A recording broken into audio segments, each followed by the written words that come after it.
meeting aja nggak pernah. Pakai muka aku aja.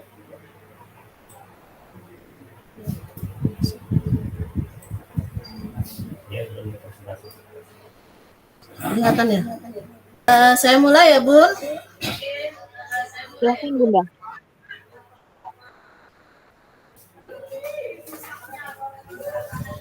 Assalamualaikum warahmatullahi wabarakatuh. Bismillahirrahmanirrahim. Alhamdulillahirabbil alamin wassalatu wassalamu asrofil anbiya wal mursalin sayyidina wa maulana Muhammadin wa ala alihi washabbihi ajmain, amma ba'du. Puji syukur kita panjatkan kehadirat Allah Subhanahu wa taala atas segala limpahan rahmat, taufik serta hidayahnya. Kita hari ini masih dalam keadaan sehat walafiat. Terima kasih saya ucapkan kepada Bapak Kepala Sekolah Haji Agus Iswanto yang telah memberikan kesempatan kepada saya untuk memaparkan atau diseminasi terhadap apa yang saya dapatkan selama ini di pelatihan calon guru penggerak. Terima kasih juga kepada rekan sejawat dan mahasiswa KKN dari Universitas Mula Warman yang mau meluangkan waktunya untuk mendengarkan diseminasi pemaparan saya hari ini. Tetapi sebelum mulai kegiatan, saya minta kepada ini untuk membacakan doa supaya kegiatan hari ini bisa berlangsung lancar dan mendapatkan manfaat dari ilmu yang kita dapatkan hari ini. Silakan Pak Dani.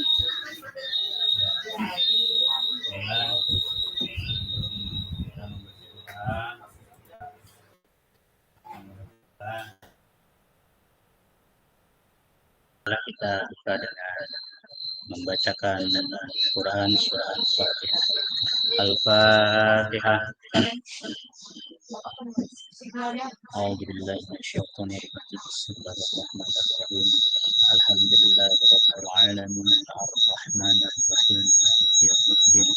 Iyyaka na'budu wa iyyaka nasta'in ihdinas siratal mustaqim siratal ladzina an'amta 'alaihim ghairil maghdubi 'alaihim waladdallin. Amin amin ya Allah rabbal alamin. Bismillahirrahmanirrahim. Alhamdulillah. Wassalatu wassalamu ala asyrofil anbiya'i sayyidina wa nabiyyina wa maulana Muhammad wa ala alihi washabbihi ajma'in. Allahumma shalli ala sayyidina Muhammad wa ala sayyidina Muhammad. Allahumma inni as'aluka bi anna ashhadu an la ilaha illa anta antal ahadus samad lam Rabbi zidni ilman warzuqni fahman Rabbi zidni ilman warzuqni fahman Rabbi zidni Allahumma Assalamualaikum wa fil jasad wa fil ilmi wa barakatan fil rizqi wa tawbatan qabla al-maut wa rahmatan qabla al-maut. Allahumma hadhihi fi sakaratil maut wan najati min an-nar wal afwa wal hisab. Allahumma tahlana abwabal khair wa abwabal rahmah wa abwabal barakah wa abwabal ni'mah wa abwabal quwwati wa basihati wa basalamati wa abwabal kulli akhirah wa sarif dunya wa saril akhirah. Rabbana hab lana min azwajina wa dhurriyyatina qurrata a'yun waj'alna imama. Rabbana atina fid dunya hasanah wa fil akhirati hasanah wa qina adzabannar. Da'wahum fiha subhanakallahumma wa bihamdika salam wa akhiru da'wahum alhamdulillahi rabbil alamin. Assalamualaikum warahmatullahi wabarakatuh. Terima kasih untuk Pak Dani yang telah membacakan doa untuk kegiatan hari ini.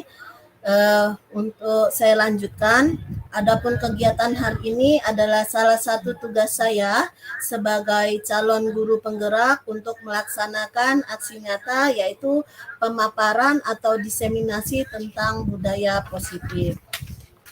Sebelumnya, saya meminta maaf di dalam pemaparan saya ini tidak ada maksud untuk menggurui, tetapi semata-mata saya hanya ingin berbagi dan melaksanakan tugas dari apa yang saya dapatkan di Diklat Calon Guru Penggerak ya. Saya lanjutkan. Jadi hari ini menyebarkan pemahaman atau diseminasi terhadap rekan guru tentang budaya positif. Oke, saya lanjutkan. Sebelum saya lanjut, saya akan perkenalkan dulu. Di sini ada Bunda Nur Laila. Jadi Bunda Nur Laila ini adalah fasilitator saya di Diklat Calon Guru Penggerak. Lalu ada Ibu Dwi Nasta Setiawati. Beliau ini adalah pengajar praktek dari CGP Angkatan 9. Lalu saya sendiri, Sri Wahyuni, saya adalah calon guru penggerak Angkatan 9. Oke. Yang melatar belakangi saya dari pembuatan rancangan tindakan aksi nyata ini adalah membagikan pemahaman yang saya dapatkan dari pelatihan calon guru penggerak kepada warga sekolah, terutama guru, tentang penerapan konsep-konsep budaya positif di sekolah.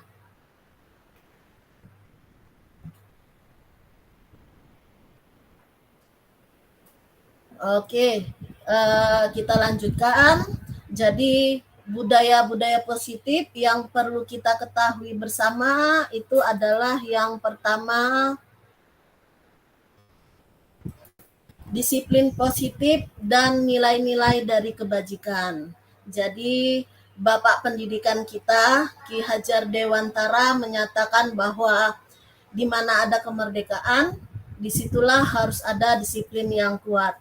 Sungguh pun disiplin itu bersifat self-disiplin, yaitu kita sendiri yang mewajibkan kita dengan sekeras-kerasnya, tetapi itu sama saja.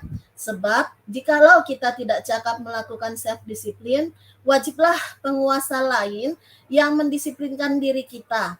Dan peraturan demikian itulah harus ada dalam suasana yang merdeka. Jadi itu adalah pernyataan dari Ki Hajar Dewantara mengenai disiplin. Sebelum saya melanjutkan tentang disiplin, ada yang ingin saya tanyakan dari Bapak dan Ibu. Disiplin yang seperti apa Bapak dan Ibu ketahui saat ini? Boleh angkat tangan. Mbak ya, disiplin saat ini yang saya ketahui itu adalah taat pada peraturan, baik itu dari sekolah, lingkungan maupun rumah, keluarga lah. Iya, mungkin ada yang lain yang bisa membantu saya. Siva, ya Siva, silakan Siva. Disiplin dalam mengumpulkan tugas tepat waktu, Bu. Disiplin dalam mengumpulkan tugas tepat waktu. Oke. Ada lagi?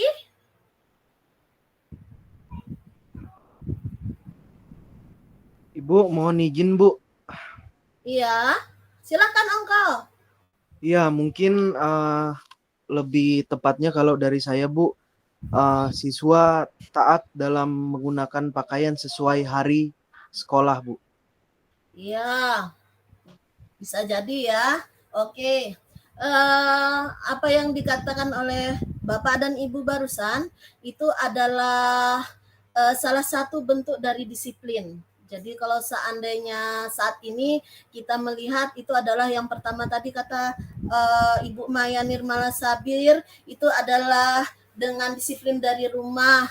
Lalu disiplin dari rumah itu sudah terlihat dari yang kata Siva katakan, disiplin mengumpulkan tugas. Lalu lagi ada Pak Ongko berkata bahwa disiplin itu adalah disiplin dalam menggunakan pakaian ya. Semua itu betul. Jadi disiplin yang barusan Bapak Ibu katakan itu memang disiplin yang dalam arti kata kepatuhan. Jadi benar bahwa disiplin itu adalah ketaatan, kepatuhan terhadap peraturan yang dilaksanakan atas kesadaran pribadi. Jadi itu sudah ada dari dalam diri kita, dari pribadi kita. Lalu disiplin positif itu kalau kita perhatikan dari apa yang tadi kita Bapak dan Ibu katakan, jadi disiplin positif itu selalu mengarah pada nilai-nilai kebajikan. Jadi yang pertama disiplin tepat waktu, yang kedua lalu disiplin mengumpulkan tugas. Kalau yang sekarang lagi, kalau untuk kita sebagai pegawai ini disiplin seperti apa?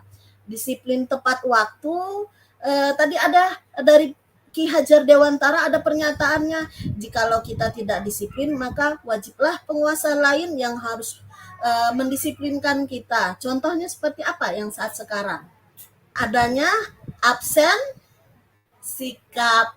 Iya, jadi jikalau kita tidak mendisiplinkan diri kita, maka wajiblah penguasa yang mendisiplinkan kita. Jadi salah satu bentuk dari disiplin saat ini, pemerintah Kota Samarinda itu mewajibkan kita untuk absen tepat waktu. Oke, lanjut. Kita lanjut di materi budaya positif selanjutnya, itu adalah teori motivasi perilaku manusia. Jadi teori motivasi perilaku manusia ini menurut Dain Goosen itu ada 3. Yang pertama untuk menghindari ketidaknyamanan atau hukuman. Lalu yang kedua untuk mendapatkan imbalan atau penghargaan dari orang lain. Dan yang ketiga itu adalah untuk menjadi orang yang mereka inginkan dan menghargai diri sendiri dengan nilai-nilai yang mereka percaya. Jadi yang pertama ini adalah untuk menghindari kenyamanan atau hukuman. Ini adalah tingkat terendah dari motivasi perilaku manusia. Biasanya orang yang motivasi perilaku untuk menghindari hukuman atau ketidaknyamanan akan bertanya apa yang terjadi apabila saya tidak melakukannya. Jadi orang tersebut akan bertanya apa yang akan terjadi apabila saya tidak melakukannya. Sebenarnya mereka sedang menghindari permasalahan yang mungkin muncul dan berpengaruh pada mereka secara fisik, psikologi, maupun tidak terpenuhinya kebutuhan mereka. Tetapi motivasi ini itu bersifat eksternal. Jadi bersifat eksternal itu hanya sesaat. Nanti ketika beberapa saat kemudian muncul lagi. Contohnya aja itu tadi yang mengerjakan tugas tidak ini ya. Jadi kalau seandainya mengerjakan tugas itu tidak tepat waktu itu hanya berupa eksternal karena takut akan hukuman, maka selanjutnya nanti hari yang akan ada yang lain itu akan kembali lagi dengan hal yang sama karena motivasi itu bersifat eksternal. Lalu yang kedua itu untuk mendapatkan imbalan atau penghargaan dari orang lain. Nah, kalau yang ini itu satu tingkat di atas motivasi yang pertama. Di sini orang yang berperilaku untuk mendapatkan imbalan atau penghargaan dari orang lain, orang dan motivasi ini akan bertanya, apa yang saya dapatkan apabila saya melakukannya? Jadi misalnya kita itu ingin memberikan anak-anak seperti contohnya aja reward. Nah, dengan kita melakukan reward itu kan berarti penghargaan ya. Jadi mereka melakukan sebuah tindakan untuk mendapatkan pujian dari orang lain. Atau yang menurut mereka penting, mereka letakkan dalam dunia berkualitas mereka. Jadi menurut ini juga ini adalah bersifat motivasi eksternal. Lalu yang ketiga itu adalah untuk menjadi orang yang mereka inginkan dan menghargai diri sendiri dengan nilai-nilai yang mereka percaya. Nah, kalau dengan yang seperti ini, orang dan motivasi ini akan bertanya, menjadi orang seperti apa bila saya melakukannya? Jadi mereka melakukan itu karena nilai-nilai yang mereka yakini dengan hargai. Mereka lakukan hanya ingin melakukan nilai-nilai yang mereka yakini. Dan motivasi yang seperti ini itu disebut dengan motivasi internal. Jadi bukan eksternal. Oke, kita lanjutkan. Oke. Nah, ini ada ini. Tindakan guru, di sini kita ada tindakan guru, lalu hukuman atau konsekuensi. Kita sama-sama ya cari jawabannya. Ini berupa hukuman atau konsekuensi. Ya. Mencatat 100 kali di dalam buku kalimat. Saya tidak akan terlambat lagi karena terlambat ke sekolah. Ini merupakan hukuman atau konsekuensi? Hukuman. Hukuman Ibu. Hukuman. Saya pegang ya jawabannya. Jadi yang pertama Ya. soalnya itu adalah hukuman. Lalu yang kedua, lari mengelilingi lapangan basket 2 kali karena terlambat hadir ke sekolah. Hukuman atau konsekuensi? Hukuman. Ya, hukuman. Saya pegang lagi nih. Yang pertama hukuman, yang kedua hukuman. Lalu yang ketiga, murid diminta untuk push up 15 kali karena tidak menggunakan masker ke sekolah. Hukuman atau konsekuensi? Konsekuensi, Bu. Hukuman. Oke, yang konsekuensi. Hukuman Bu. Oke, kita pegang sama ya jawabannya. Menggantikan kertas tugas teman yang telah dicoret-coret. Konsekuensi atau hukuman? Konsekuensi. Konsekuensi. Oke, konsekuensi ya. Lalu yang selanjutnya, membersihkan tumpahan air di meja tulis karena tersenggol pada saat belajar. Konsekuensi atau hukuman? Konsekuensi. Konsekuensi. Murid untuk tidak mengenakan sepatu seharian di sekolah karena tidak menggunakan sepatu atau konsekuensi. Ayo, murid disuruh untuk tidak mengenakan sepatu seharian di sekolah karena tidak mengenakan sepatu hitam. Hukuman. Hukuman Ibu. Oke. Hukuman Ibu. Lari mengelilingi lapangan basket 2 kali karena terlambat 10 menit untuk apa tuh? Nggak kelihatan tuh. Untuk Konsekuensi Ibu. konsekuensi. Oke, kita lihat jawabannya ya. Apakah kita tadi sudah benar atau tidak? Oke, kita lanjut. Ini untuk pelajaran kedua. Oke. Mohon izin Ibu. Iya. Mohon izin Ibu ini. Ya, boleh. Mohon izin. Iya, Pak Bapak Dani. Aduh, suara apa sih? Menanggapi konsekuensi dan hukuman yang Ibu beberapa konsekuensi dan hukuman yang disebutkan apalagi di pelaksanaan kurikulum merdeka ini. Jauh-jauh sebelum diberlakukannya kurikulum merdeka ini pun untuk hukuman apalagi hukuman itu yang berupa fisik. Saya sarankan hukuman yang berupa fisik itu tidak dilakukan di sekolah. Jadi beberapa tadi yang saya sudah dengar, salah satu contoh beberapanya diantaranya misalnya anak-anak disuruh untuk melakukan lari keliling lapangan sekian kali atau melakukan push up yang sifat-sifatnya hukuman fisik itu untuk sekarang ini mohon untuk tidak untuk tidak dilakukan kepada siswa, mengingat kalau kita berikan yang perlu kita pikirkan, apakah dengan kita memberikan hukuman fisik seperti itu anak bisa berubah? Apa tidak lebih baik memberikan hukuman itu yang ada unsur edukatifnya, yang ada unsur mendidiknya kepada siswa? Karena hukuman membuat jerak pada siswa itu rasanya sekarang ini tidak efektif lagi. Memang seperti makan buah malakama, hukuman ini diberikan kepada siswa. Contoh saya beberapa kali memberikan hukuman kepada siswa yang tidak taat dengan aturan sekolah apabila siswa menilai hukuman yang kita berikan itu ringan bagi dia, dia akan cenderung untuk mengulangi lagi hukuman itu, kesalahan itu diulangi lagi. Karena mereka berpikir paling paling disuruh mencuci WC, membersihkan WC, atau disuruh mengambil sampah-sampah yang ada di halaman. Karena hukumannya terlalu ringan. Nah, jadi cenderung siswa untuk mengulangi lagi kesalahan-kesalahan itu. Tetapi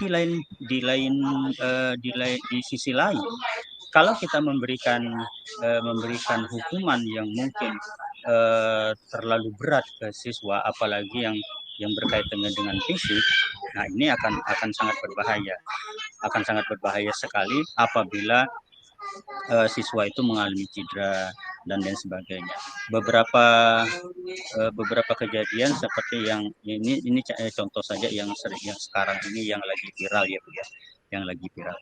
Ada seorang guru, ini terjadi di SMK di Sumbawa, SMK Negeri 1 di Sumbawa. Itu guru agamanya Pak Akbar itu untuk mendisiplinkan anak sholat berjamaah. Nah, pada saat ditegur, siswa tidak mengindahkan apa yang disarankan, apa yang diperintahkan oleh Pak Akbar, sehingga akhirnya terjadilah pemukulan. Dan pemukulan itu pun menurut informasinya, pemukulan itu tidak langsung mengenai badan anak, tetapi kena tasnya gitu. Nah, itu sampai Pak Akbar itu sampai sekarang masih dituntut 50 juta untuk membayar dengan hukuman penjara sekian tahun. Jadi dilema memang. Jadi antara kita memberikan ingin mendisiplinkan anak, tapi di sisi lain kita ada tuntutan. Nah, ini mungkin perlu kita mungkin ada tanggapan dari teman-teman yang lain. Jadi kalau bisa ya saran saya carilah hukuman atau apalah namanya yang diberikan kepada siswa yang melakukan pelanggaran terhadap pelajaran itu, supaya hukuman itu yang ada sifatnya mendidik. Mungkin itu saran saya. Terima kasih. Oke, tepat sekali Pak Dani. Terima kasih. Jadi apa yang dikatakan atau dipaparkan dengan Pak Dani itu memang benar adanya. Jadi sekarang itu budaya positif itu pun sangat susah kita untuk melaksanakannya, karena ada beberapa orang ketika kita membuat budaya positif itu ternyata mereka tidak sependapat dengan apa yang kita lakukan. Oke, kita lanjut dengan ini ya, tadi jawabannya kita ya. Mencatat 100 kali di dalam buku kalimat itu merupakan hukuman. Oke ya, berarti betul ya tadi ya. Dan ini pun betul kata Pak Dani, ini sudah nggak boleh lagi yang namanya di sekolah dengan ada kata-kata hukuman, mencatat 100 kali di dalam buku. Saya tidak terlambat lagi, itu sudah nggak boleh di sekolahan. Lalu mengelilingi lapangan basket 2 kali itu juga termasuk hukuman. Berarti betul ya, tepat ya jawaban kita tadi ya. Yang ketiga, murid diminta untuk push up 15 kali karena tidak menggunakan masker ke sekolah. Betul juga, ini merupakan hukuman. Lalu menggantikan kertas tugas teman yang telah dicoret-coret itu konsekuensi. Jadi apa yang mereka lakukan ada konsekuensinya. Lalu yang selanjutnya, membersihkan tumpahan air di meja tulis karena tersenggol pada saat belajar. Itu adalah konsekuensi juga. Murid disuruh untuk tidak mengenakan sepatu seharian di sekolah karena tidak mengenakan sepatu hitam. Betul Ibu Maya, itu tadi adalah hukuman. Lalu yang terakhir, lari mengelilingi lapangan basket 2 kali karena terlambat 10 menit dalam pelajaran PJOK. Jadi ini adalah konsekuensi karena terlambat. Oke, kita lanjutkan ya. Lanjut dengan materi selanjutnya yaitu kebutuhan dasar manusia. Jadi kebutuhan dasar manusia ini itu ada 5. Yang pertama kebutuhan bertahan hidup, survival, adalah kebutuhan yang bersifat fisiologis untuk bertahan hidup. Misalnya kesehatan, rumah, dan makanan. Lalu yang kedua ada kasih sayang dan rasa diterima. Ini adalah kebutuhan untuk diterima. Lalu yang ketiga adalah penguasaan, kebutuhan pengakuan atas kemampuan. Yang keempat, kebebasan. Oke, kita lanjutkan. Maaf sebelumnya ada konflik sebentar, jadi saya lanjutkan kembali. Kebutuhan dasar manusia yang ketiga itu adalah penguasaan, kebutuhan pengakuan atas kemampuan. Lalu yang keempat ini adalah kebebasan kebutuhan atas pilihan, dan yang kelima adalah kesenangan, kebutuhan untuk merasa senang. Jadi yang saya jelaskan dulu yang pertama, untuk kebutuhan bertahan hidup itu kebutuhan bertahan hidup ini adalah kebutuhan yang bertahan hidup, misalnya kesehatan, rumah, dan makanan. Kebutuhan biologis sebagai bagian dari proses reproduksi termasuk kebutuhan untuk bertahan hidup. Komponen psikologis pada kebutuhan ini meliputi kebutuhan akan perasaan aman. Jadi contoh kecil, misalnya ada siswa kita dibawakan makanan oleh orang tua, tetapi anak ini tidak membawa makanan ini. Kasihan, murid itu ternyata merasa lapar, jadi ini adalah salah satu kebutuhan untuk bertahan hidup. Jadi dari makanan ini adalah salah satu dari bentuk kebutuhan untuk bertahan hidup. Lalu yang kedua, kasih sayang dan rasa diterima, kebutuhan untuk diterima.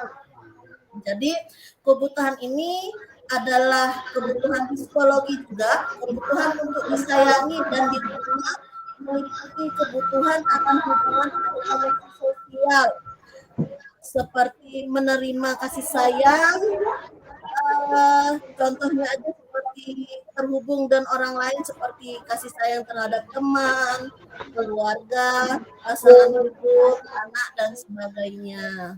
Jadi selanjutnya ini adalah penguasaan kebutuhan pengakuan atas kemampuan. Kebutuhan ini berhubungan dengan kekuatan untuk mencapai sesuatu, menjadi kompeten, menjadi terampil, diakui atas prestasi dan keterampilan kita. Dalam kasusnya misalnya saja seperti ini, ada murid, dia merasa hebat karena temannya jadi takut dengan dia dan menuruti keinginannya. Maka murid tersebut berusaha untuk memenuhi kebutuhan dasarnya akan kekuasaan. Selanjutnya ini adalah kebebasan, kebutuhan akan pilihan. Kebutuhan untuk bebas ini kebutuhan akan kemandirian, otonomi, memiliki pilihan, dan mampu mengendalikan arah orang. Contohnya ya,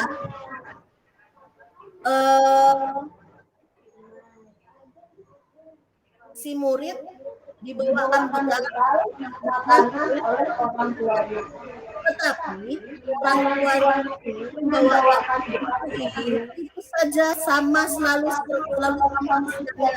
Nah, itu dia mencoba makanan teman-teman yang beraneka ragam, maka murid tersebut berusaha untuk memenuhi kebutuhannya akan kebebasan.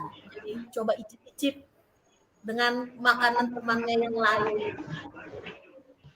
Oke, yang selanjutnya adalah kebutuhan merasa senang. Kebutuhan untuk merasa senang ini adalah kebutuhan untuk mencari kesenangan, bermain, dan tertawa. Jadi anak dan misalnya menikmati apa yang dilakukan. Itu untuk materi kebutuhan dasar manusia. Oke, selanjutnya 5 posisi kontrol. Nah, 5 posisi kontrol ini ada 5. Yang pertama posisi kontrol penghukum, lalu posisi kontrol pemantau. Yang ketiga adalah posisi kontrol pembuat rasa bersalah. Yang keempat adalah posisi kontrol teman. Yang kelima, posisi kontrol manajer. Nah, posisi kontrol penghukum.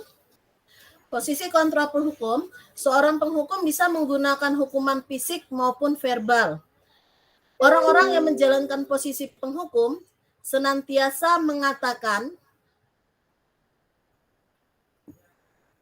bahwa sekolah memerlukan sistem atau alat yang dapat lebih menekan murid-murid lebih dalam lagi. Guru-guru yang biasa menerapkan posisi penghukum itu biasanya patuhi aturan saya. Awasi. Kamu selalu saja salah. Selalu. Pasti selalu yang terakhir selesai. Nah, guru yang seperti ini itu senantiasa percaya hanya ada satu cara agar pembelajaran bisa berhasil, yaitu cara dia menghukum. Nada suara biasanya tinggi, lalu bahasa tubuh mata melotot, dan jari menunjuk-nunjuk dengan cara menghardik. Terlambat lagi, pasti terlambat lagi. Selalu datang terlambat. Kapan sih bisa datang tepat waktu? Nah, biasanya seperti itu posisi kontrol penghukum. Lalu di posisi kontrol penghukum ini, bagaimana perasaan murid jika guru berbicara seperti itu pada saat muridnya datang terlambat? Nah, hasilnya dengan posisi kontrol penghukum itu biasanya murid kemungkinan akan marah, mendendam, dia bersifat agresif. Bisa jadi sesudah kembali duduk, murid tersebut akan mencoret-coret bukunya atau meja tulisnya. Lebih buruk lagi, sepulang sekolah, ternyata melihat kendaraan dari bapak dan ibu gurunya, lalu saja digores atau ditusuk paku bannya. Itu biasanya kalau seandainya kita biasa menggunakan posisi penghukum. Lalu yang kedua, ini ada posisi kontrol pemantau. Memantau berarti mengawasi. Pada saat kita mengawasi, kita bertanggung jawab atas perilaku orang-orang yang kita awasi. Pertanyaan yang diajukan oleh seorang pemantau, peraturannya apa? Apa yang telah kamu lakukan? Sanksi atau konsekuensinya apa? Seorang pemantau sangat mengandalkan perhitungan, catatan, data yang dapat digunakan sebagai bukti atas perilaku seseorang. Posisi ini akan menggunakan stiker, selip catatan, atau daftar cek. Posisi pemantau sendiri berawal dari teori stimulus respon yang menunjukkan tanggung jawab guru untuk mengontrol muridnya. Nah, di posisi kontrol ini, pemantau itu biasanya nada suaranya datar, bahasa tubuhnya yang formal. Adi, tahukah kamu jam berapa kita memulai? Tahu, Pak, kamu terlambat 15 menit. Apakah kamu sudah mengerti konsekuensi yang harus dilakukan bila terlambat? Paham, Pak. Saya harus tinggal kelas pada jam istirahat nanti dan mengerjakan tugas ketertinggalan saya. Ya, benar. Nanti pada saat jam istirahat, kamu harus tinggal di kelas untuk menyelesaikan tugas yang tertinggal tadi. Saya tunggu. Nah, di posisi ini, kalau seandainya kita menjadi murid, kita tanyakan lagi, bagaimana perasaan murid diperlakukan dengan keadaan seperti itu. Oke, dari hasilnya, murid memahami konsekuensi yang harus dijalankan karena telah melanggar salah satu peraturan sekolah. Guru tidak menunjukkan suatu emosi yang berlebihan, menjadi marah atau pembuat merasa berbuat salah. Murid tetap dibuat untuk tidak nyaman, karena dia tetap harus mengerjakan tugas ketika saat jam istirahat. Oke, kita lanjut. Pembuat merasa bersalah. Pada posisi ini, biasanya guru akan bersuara lebih lembut. Pembuat rasa bersalah akan menggunakan keheningan yang membuat orang lain merasa tidak nyaman. Bersalah atau rendah diri. Kata-kata yang keluar dengan lembut akan seperti, Ibu sangat kecewa sekali dengan kamu, Nak. Berapa kali Bapak harus memberitahu kamu ya? Gimana coba kalau orang tua kamu tahu kamu berbuat begini? Nah, di posisi ini, murid akan memiliki penilaian diri yang buruk terhadap diri mereka. Murid merasa tidak berharga dan telah mengecewakan orang-orang yang disayanginya. Nah, pembuat merasa bersalah itu nada biasanya suaranya memelas, sedih, bahasa tubuh merapat pada anak, lalu lesu. Oke, kalau seandainya di posisi ini, itu seperti apa perasaan muridnya? Oke, kita lihat. Murid akan merasa bersalah, lalu bersalah telah mengecewakan ibu atau bapak gurunya. Murid akan merasa menjadi orang yang gagal dan tidak sanggup membahagiakan orang lain. Kadangkala sikap seperti ini lebih berbahaya dari sikap penghukum karena emosi akan tertaman rapat di dalam murid yang menahan perasaan. Tidak seperti murid dalam posisi guru penghukum, di mana murid bisa menumpahkan amarahnya, walaupun dengan cara yang negatif. Tetapi kalau murid dengan yang rasa bersalah ini, murid tertekan seperti inilah yang tiba-tiba bisa meletus amarahnya dan bisa menyakiti diri sendiri atau orang lain.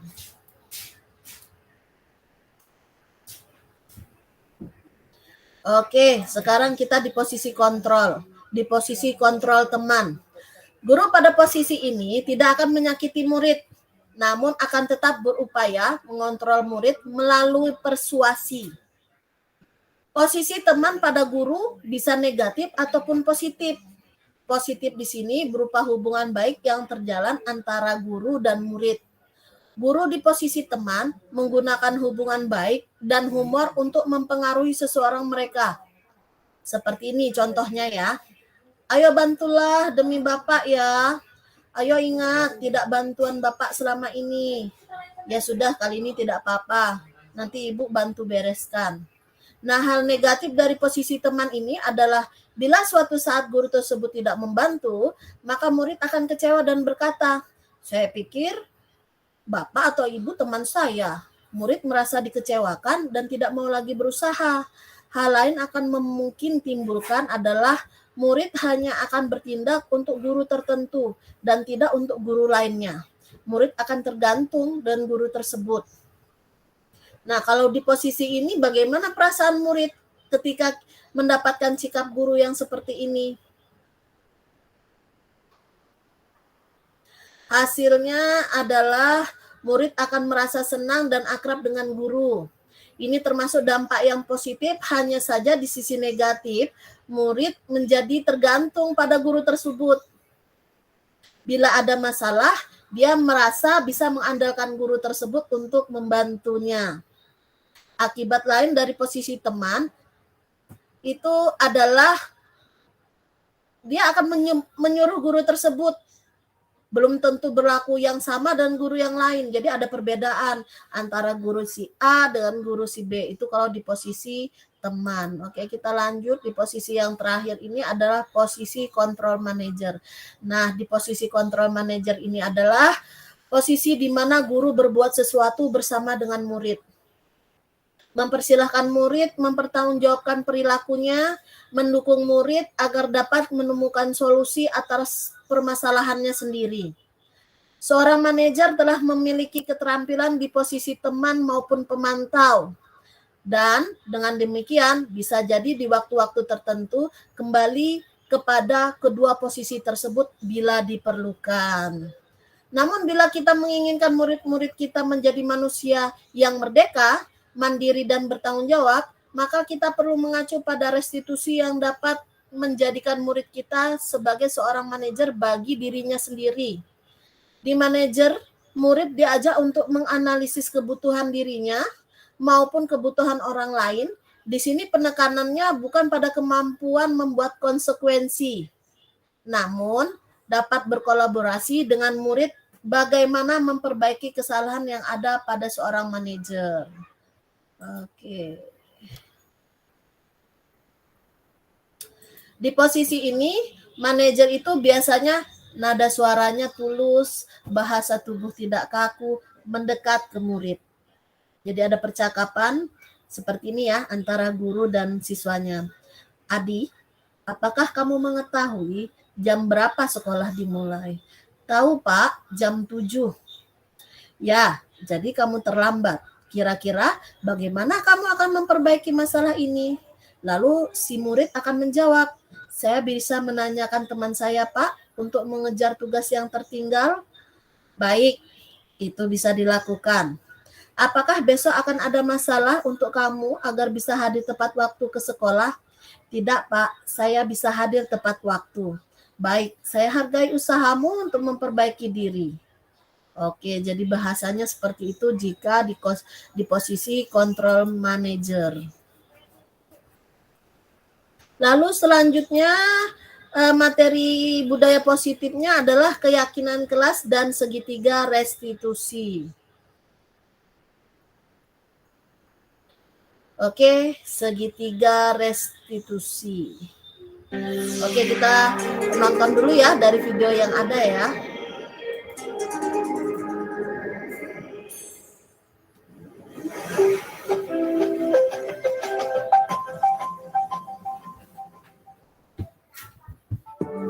Oke, ini adalah tahapan segitiga restitusi.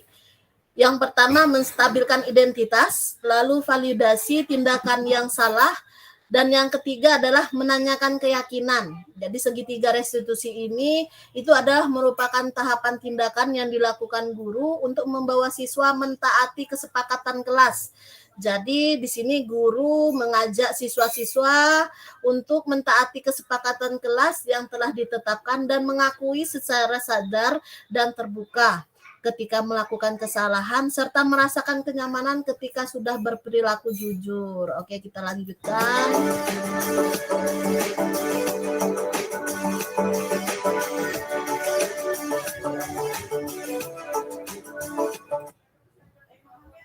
Oke. Selamat siang Lutna. Siang Pak. Lutna sudah sholat zuhur? Sudah Pak. Iya, alhamdulillah. Lutna, tahu tidak kenapa Pak Hendra panggil ke sini? Enggak tahu. Nggak tahu. Ya, Lutna tadi saat ulangan waktu di kelas, Pak Hendra melihat Lutna melihat jawaban temannya. Tadi teman sebelahnya Azumi. Lutna melihat jawaban temannya atau mencontek. Betul atau tidak, Lutna? Betul Pak. Betul. Ya, mencontek itu perbuatan yang baik atau tidak baik? Nah? Tidak baik. Perbuatan tidak baik. Ya, baik. Setiap manusia, pasti pernah berbuat salah. Termasuk Pak Hendra juga pernah berbuat salah. Lutna pun juga pernah. Dengan mencontek tadi, termasuk kita berbuat sebuah kesalahan. Tapi Pak Hendra di sini bukan mau mencari siapa yang salah, tapi Pak Hendra mau membantu untuk mencari solusi supaya Lutna tidak mencontek lagi. Nah, Lutna pasti punya alasan. Kenapa Lutna ini mencontek? Coba cerita sama Pak Hendra. Apa sih alasannya? Tadi malam tidak belajar. Tadi malam nggak belajar. Kenapa tidak belajar? Mainan atau tidur? Mainan. Mainan. Baik. Berarti ketika Lutna tidak belajar, akhirnya tidak bisa mengerjakan soal. Betul. Ya.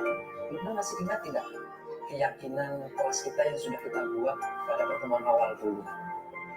Enggak. Ingat, apa keyakinan kelas kita? Jujur. Jujur dalam bertindak. Iya.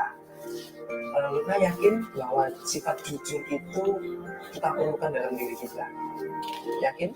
Yakin. Sifat jujur itu baik untuk kita? Iya. Baik. Kalau Lutna sudah yakin,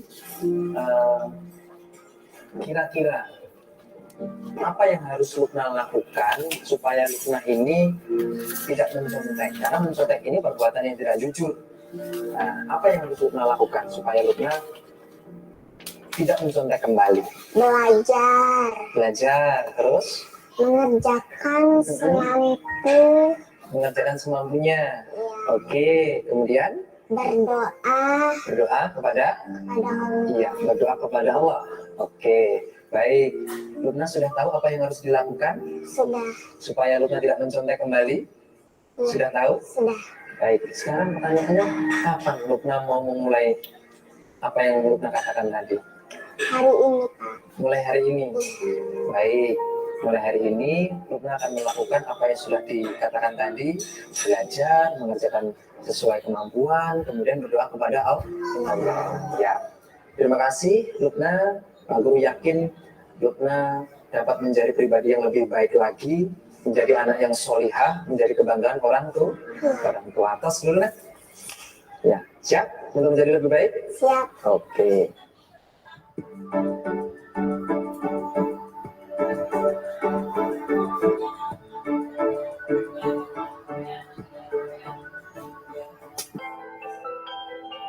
Iya, ini adalah penanganan dari segitiga restitusi.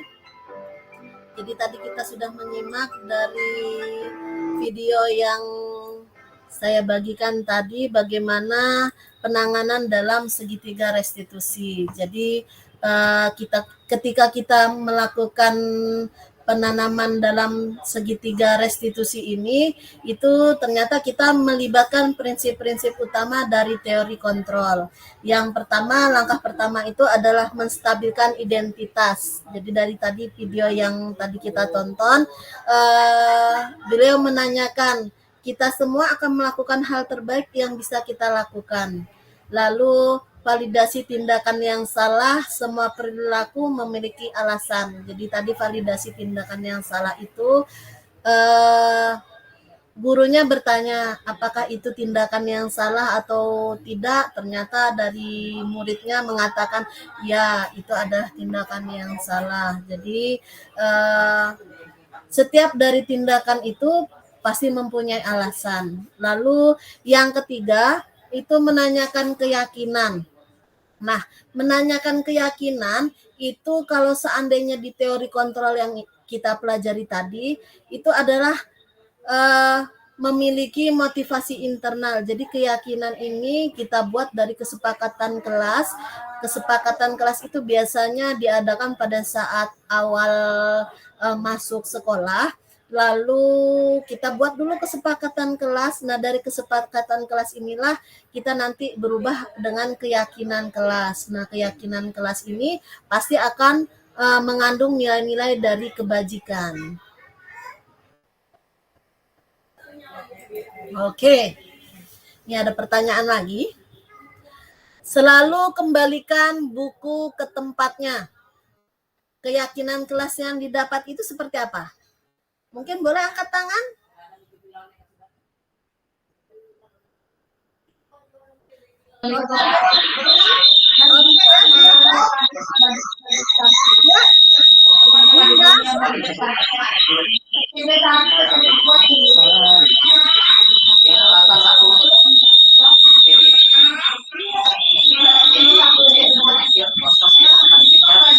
Terlalu dekat temunya.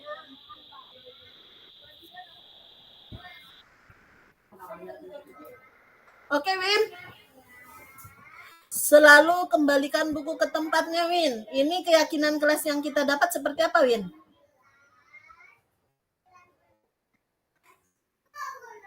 Tanggung jawab, Ibu. Oke, bertanggung jawab. Lalu dilarang mengganggu orang lain. Ya, Novita, maaf. Maya, Ibu Maya.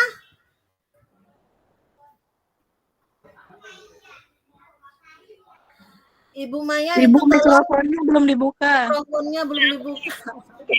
Menghormati orang lain. Oke, menghormati orang lain. Hadir di sekolah 15 menit sebelum pembelajaran dimulai. Ya, Agista. Ya. Silakan. Menghormati orang lain. Oke, menghormati orang lain. Dilarang melakukan kekerasan. Novita, oke?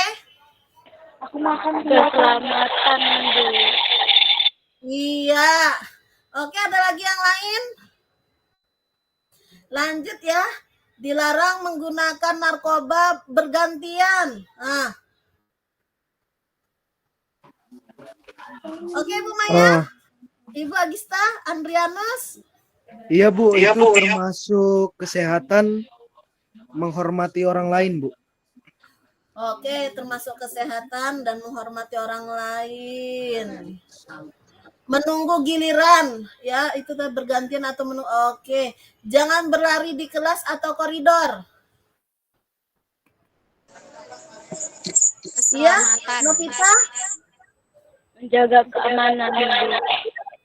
Oke, kita lihat jawabannya ya.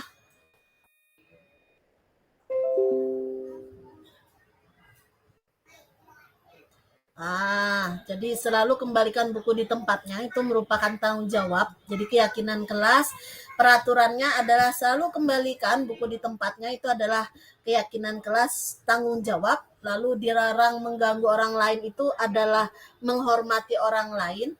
Hadir di sekolah 15 menit sebelum pembelajaran dimulai itu adalah menghormati orang lain atau berkomitmen. Dilarang melakukan kekerasan, keselamatan, menghormati orang lain. Lalu dilarang menggunakan narkoba bergantian atau menunggu giliran gunakan masker, itu kesehatan, menghormati orang lain, bersabar, kesehatan, dan keselamatan. Lalu yang terakhir, jangan berlari di kelas atau koridor, itu adalah keselamatan dan keamanan. Oke? Iya. Oke, ternyata terakhir sudah ini. Mungkin ada yang bisa membantu saya membuatkan kesimpulan. Ibu Maya bisa membuatkan saya kesimpulan dari apa yang kita pelajari hari ini, Ibu Maya?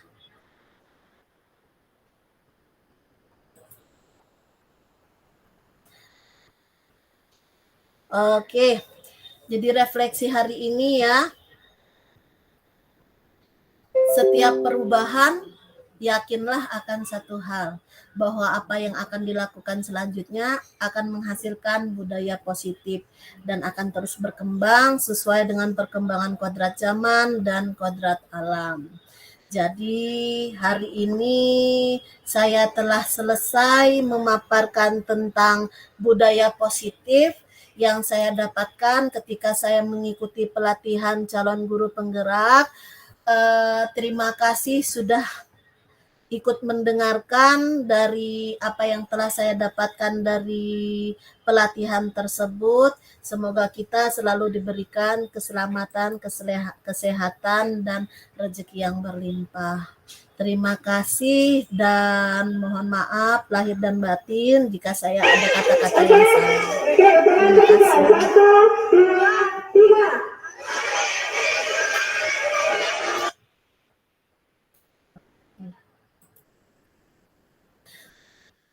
Ya, ini